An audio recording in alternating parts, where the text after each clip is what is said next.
All right, in this video I'm going to show you the basics of adjusting, rotating, aligning, some of the basic kind of movements um, of objects. So you can see we've kind of got these shapes that we drew before, so I'm going to move some of these around and kind of show you some different things. So the main thing that we're going to do with this is move things with the selection tool.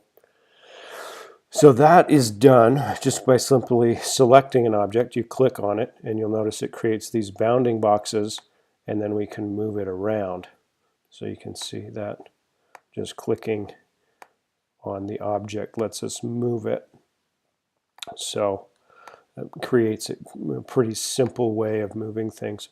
We can simply select this and delete it if we want to get rid of it. The bounding box gives us some options. I guess let's show you one more quick thing. So I'm oftentimes moving to this move tool, which is V, but another thing that happens is that if I'm in another tool, so example, I'm here with my M, the marquee tool, let's say I'm drawing another square, and I all of a sudden, well, I want to move this, rather than going to the move tool or even hitting V, I can automatically go to that move tool just by hitting the command button. And you'll notice that it automatically goes to selecting this move tool. So I'm oftentimes just hitting my command key and then moving it, so I can draw something, select it, and move it real quickly. And the other great thing about that is once it's selected, this bounding box shows up. So let's show you here. So let's say I want to make this inner square a little bit bigger.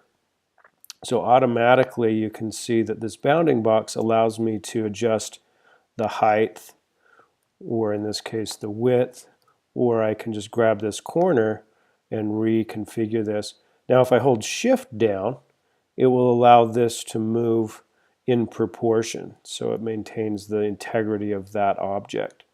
So that's one great way of shifting things around in terms of enlarging it. I could also do this in the transform before, but oftentimes I'm just kind of doing things freehand and kind of in the moment, and that's kind of an intuitive way to do it. So I'm doing that quite a bit. Another thing that we can do with this selected, you'll notice that we have a rotate tool, so R for rotate, which is nice.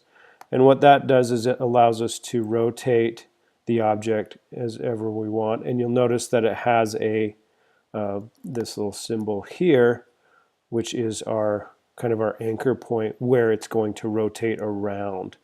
So you can see how that works. Oftentimes I find that that's what I use a lot.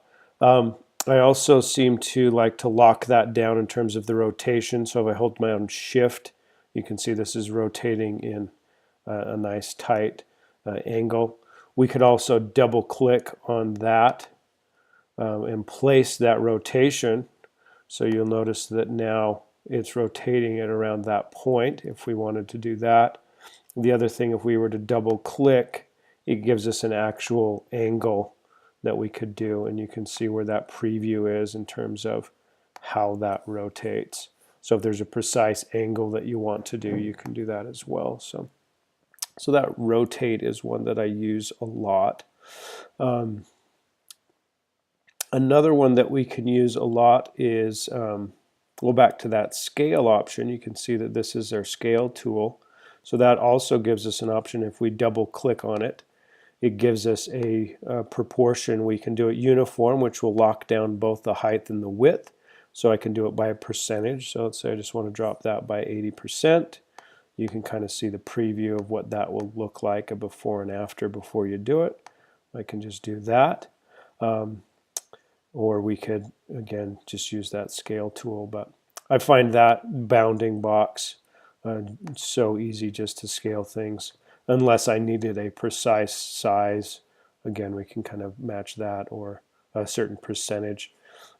We can work with that. So that's kind of the rotate, which is here, rotate for R. And then we have the scale tool, so we can scale, and then moving things around. So you can see how that works. One other thing that I like to do with things is the reflect tool, which will make something opposite. So this is really handy if I have, let's say, an object that is not uniform. So and I'll show you how to do some of these together, but let's say I have these two objects, and I'm going to make them both black without a stroke. But let's say I wanted to reflect those together. You can see that once they're selected, if I go to this tool here, which is reflect as O, it will make a mirror image or flip it around. So you can see how that kind of flips that around. So if I wanted to copy and paste that, so I'm going to hit Command C, which is under here, under Edit, Copy and Paste, which is very common to most computers. So I'm going to copy that, and then Command V, which pastes this. I move those together. You can see if I do the reflect tool and then hold down Shift again, it kind of combines the reflection and a rotation. But if I hold Shift down, you can see it's become a mirror opposite. So this can be a very handy tool in terms of reflecting something, so you can have two sides that are the same. Sometimes I might use that to draw a shape and just draw one side and then cut and paste and reflect it on the other side and join them together, so it creates a very uniform object. And we'll show you how to do that as well, but those are some of the basic functions of those tools.